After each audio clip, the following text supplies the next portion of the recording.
স্বাগত সকলকে প্রেত কাহিনীর ৭৫তম এপিসোডে।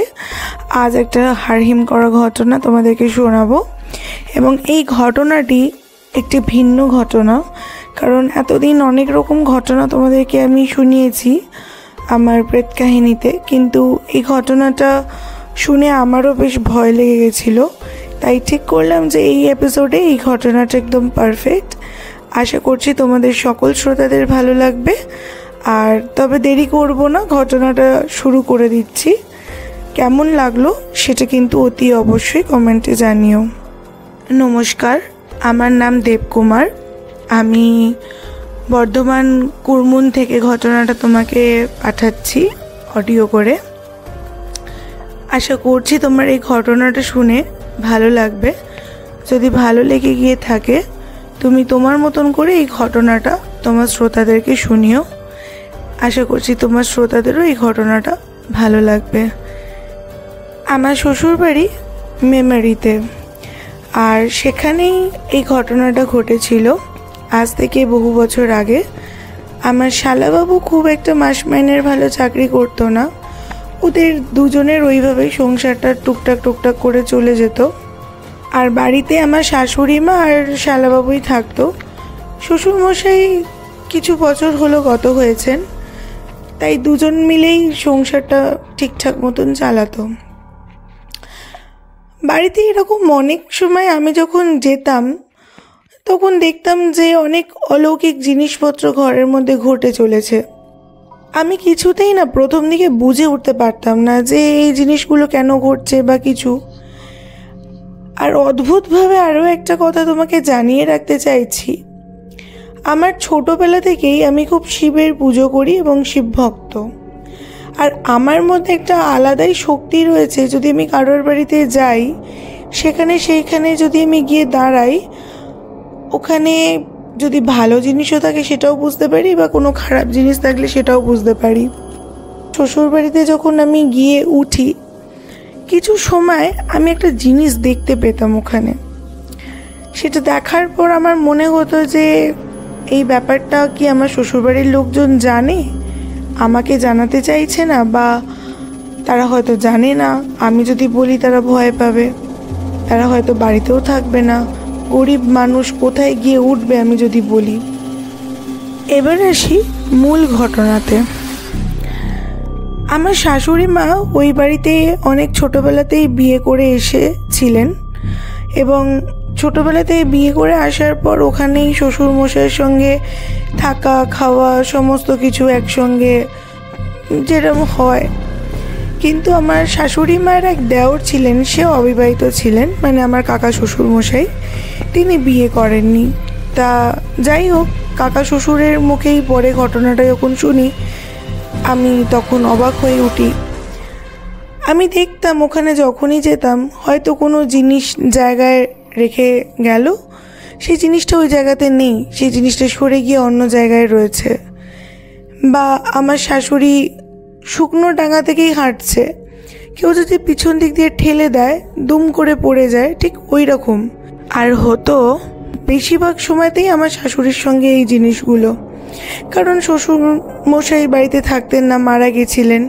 আর কাকা শ্বশুরও মুদিখানা দোকানে কাজ করতেন, ওই টুকটাক টুকটাক যা সংসারে টাকা দিতে পারতেন ওইটা নিয়েই সংসার চলতো।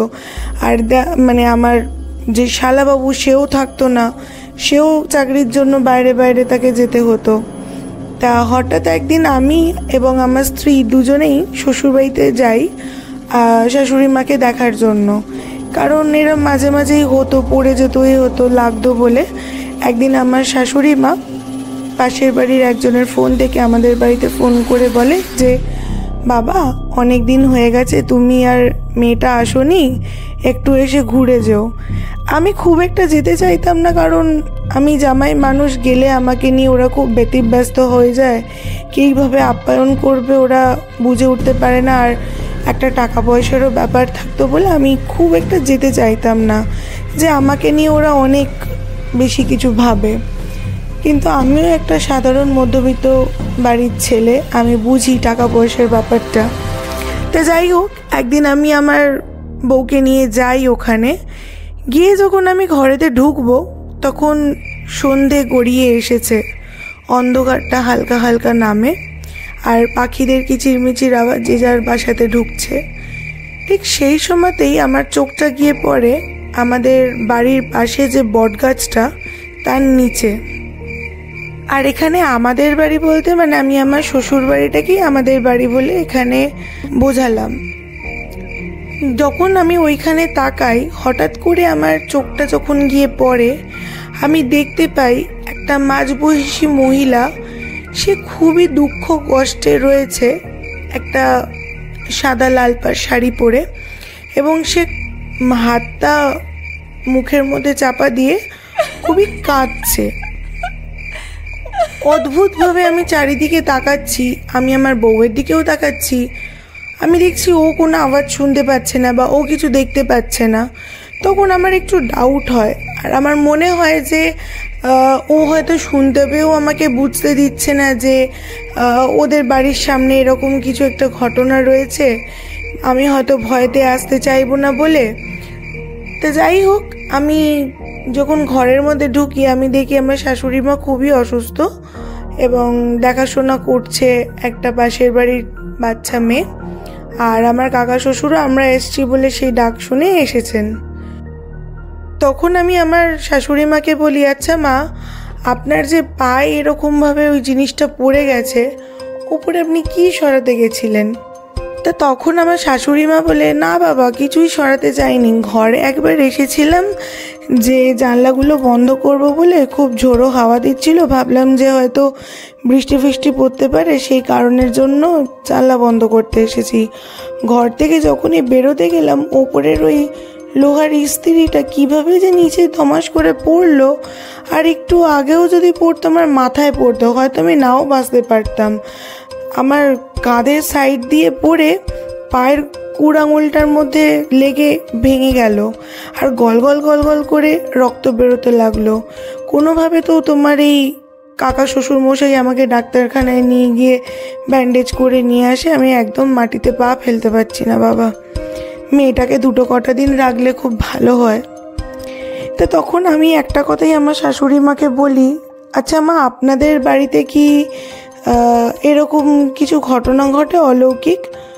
তো তখন আমার বউ আমার দিকে বেশ অনেকক্ষণ ধরেই তাকিয়ে থাকে, আমার শাশুড়ি অবাক হয়ে তাকিয়ে বলে, হ্যাঁ বাবা, অনেক কিছুই ঘটে। মনে করো মাছের তরকারি রেখে দিয়ে গেছি, 3টে মাছের জায়গায় 2টো মাছ রয়েছে। কোনো সময় হয়তো ঘরেতে কিছু জিনিস রাখছি, সেই জিনিসটা সেখান থেকে নেই, অন্য জায়গায় রয়েছে। এরকম অনেকবার হয়েছে, আমি কিছুতেই বুঝতে পারি না। আর রাত্রিবেলায় হলে কেউ মনে হয় যেন দরজা ধাক্কা দিচ্ছে বা গাছের পাতাগুলো ঝমঝম ঝমঝম করে নাড়িয়ে দিচ্ছে। বুঝি না বাবা কেন হয়, তাকাই এদিক ওই দিক করে, কিছুই দেখতেও পাই না, কিছু বুঝতেও পারি না। তো তখন আমি আমার শাশুড়ি মাকে বললাম, আপনার বাড়িতে একজন রয়েছে, সে খুব কষ্ট পাচ্ছে, আপনি তার মুক্তির ব্যবস্থা করুন, আপনাদেরকে না তো অনেক কষ্ট ভোগ করতে হবে। তখন আমার বউ এবং আমার কাকা শ্বশুর বেশ চমকে যায়। আমার শাশুড়ি বলে, মানে? আমি বুঝতে পারলাম না বাবা, তুমি কি বলতে চাইছো? তখন আমি বলি, আপনাদের বাড়িতে একটি মহিলা হয়তো অনেক বছর আগে মারা গেছে, সেটা শরীর খারাপে না, সে হয়তো সুসাইড করেই মারা গেছে, আর তার আত্মাটা শান্তি পায়নি, সে আপনাদের বাড়িতেই ঘোরাফেরা করছে। বহু বছর হয়ে গেছে তো, সে খুব কষ্ট পাচ্ছে, সে মুক্তির জন্য এগুলো করার চেষ্টা করছে। তাই যত শিগগিরই সম্ভব আপনি বাড়িতে পুজো আর্চা করিয়ে তাকে মুক্তি দেওয়ার ব্যবস্থা করুন, আর তা নাহলে কিন্তু আপনাদের মধ্যে কারোর না কারোর কিছু না কিছু ক্ষতি করবেই। আমি আজ নিজের চোখে দেখেছি ওকে ওই বটগাছের নিচে দাঁড়িয়ে থাকতে, এবং আজ বলে না, এরকম আমি একবার এরকম একটা অবয়ব সরে যেতে দেখেছি। আমি তখন কিছু আপনাদেরকে বলিনি, আমি ভেবেছিলাম হয়তো আপনারা জানেন, তা এখন যখন দেখছি আপনারা জানেন না, তাই বললাম।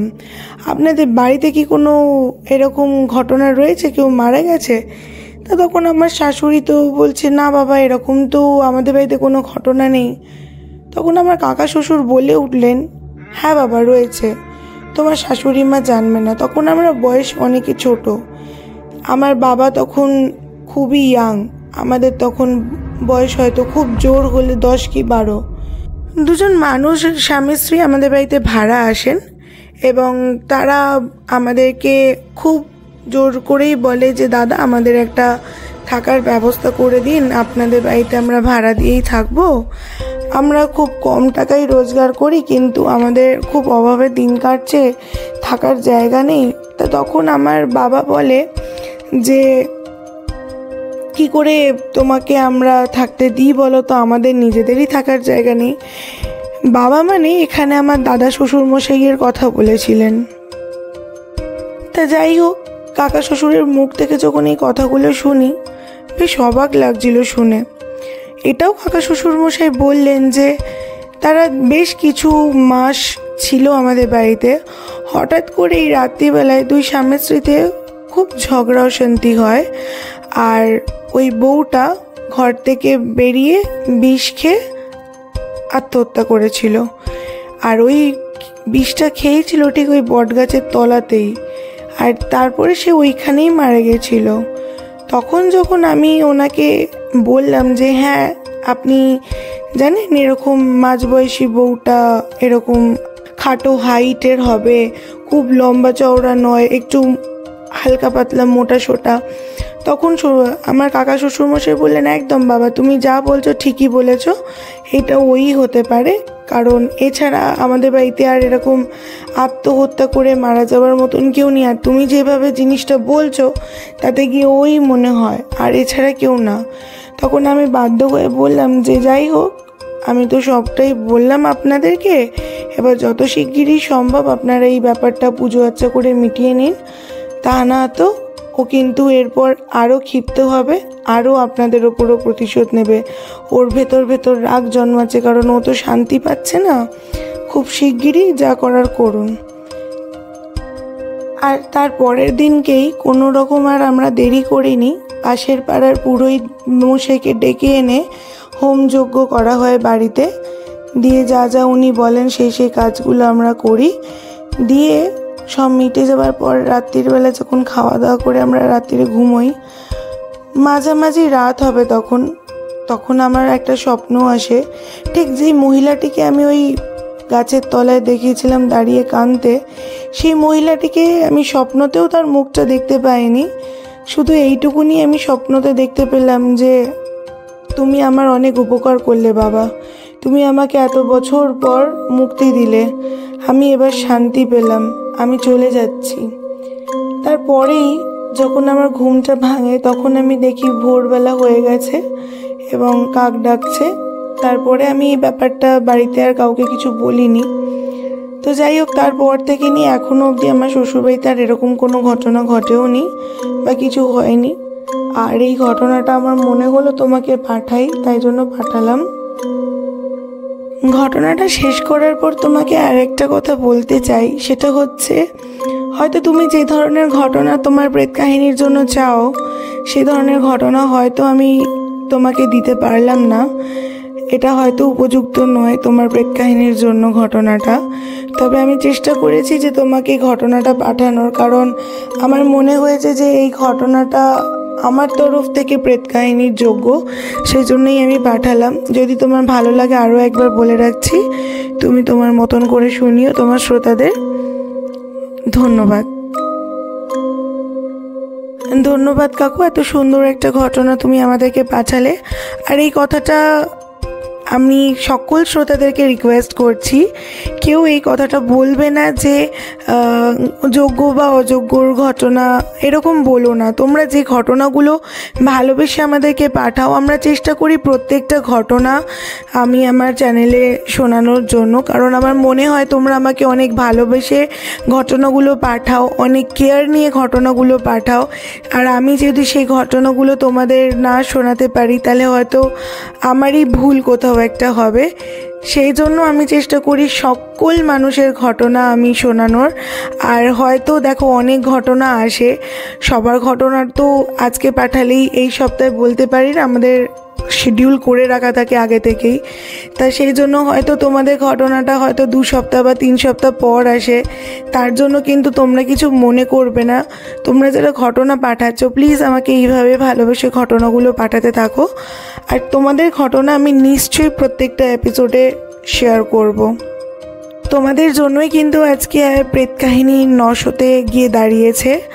আর তোমাদের ভালোবাসা যদি এরকমভাবে আমার কাছে থাকে আর এতটাই সাপোর্ট থাকে, আর বেশি দিন লাগবে না আমার হয়তো 1K হতে। আর তারপরেই কিন্তু আমি একদিন শর্টস ভিডিওতে ডাইরেক্ট রিভিল করব আমার ফেসটা, যাতে তোমরা আমাকে দেখতে পাও। অনেকেই লিখেছো দিদি তুমি বাংলাদেশ কবে আসবে। আমি অনেক ভালোবাসি বাংলাদেশের মানুষজনদেরকে। আমি যখন যাব নিশ্চয়ই আমি অ্যানাউন্সমেন্ট করে দিয়ে যাব যে আমি বাংলাদেশ যাচ্ছি, নিশ্চয়ই তোমাদের সঙ্গে দেখা করব এবং সকল শ্রোতা বন্ধুদের সঙ্গে আমি দেখা করব। তো যাই হোক, ঘটনাটা আমার খুবই ভালো লেগেছে, তোমরাও জানিও কেমন লাগলো। আর ঘটনাটি শেষ করার আগে প্রতিবার যে কথাটা বলে রাখি, প্রেত কাহিনী কিন্তু কোনো ধর্ম জাত ভেদাভেদ করে না এবং কুসংস্কার কালো জাদুকেও প্রমোট করে না এবং কোনোদিনও করবে না সেটা। কাজেই এই ঘটনাগুলো অ্যাজ ইফ এন্টারটেনমেন্ট হিসেবে নেওয়াটাই তোমাদের জন্য এবং আমার জন্য খুবই ভালো হবে। যারা ভূত বিশ্বাস করো তাহলে তো ঠিক আছে, আর যারা করো না তারা ঘটনাটাকে এন্টারটেনমেন্ট হিসেবে নেও। এখানেই শেষ করছি। আরও একটা নতুন ঘটনা নিয়ে সামনের সপ্তাহে আসতে চলেছি, জানিও সেই ঘটনাটাও খুব ইন্টারেস্টিং হতে চলেছে। সেটার জন্য কিন্তু তোমাদেরকে ওয়েট করতে হবে 1 উইকের জন্য। আর খুব সুন্দর একটা সামনের সপ্তাহে ঘটনা এবং তার সঙ্গে একটা অ্যাটাচ ফটোও আমি দিয়ে দেবো। আর তার বাড়িতেই এই ঘটনাটা ঘটেছে। তো জাস্ট একটা ছোটো আমি ইন্ট্রো দিয়ে রাখলাম তোমাদের জন্য। যাই হোক, ঘটনাটা শেষ করছি। দেখা হচ্ছে সামনের সপ্তাহে নতুন একটা ঘটনা নিয়ে।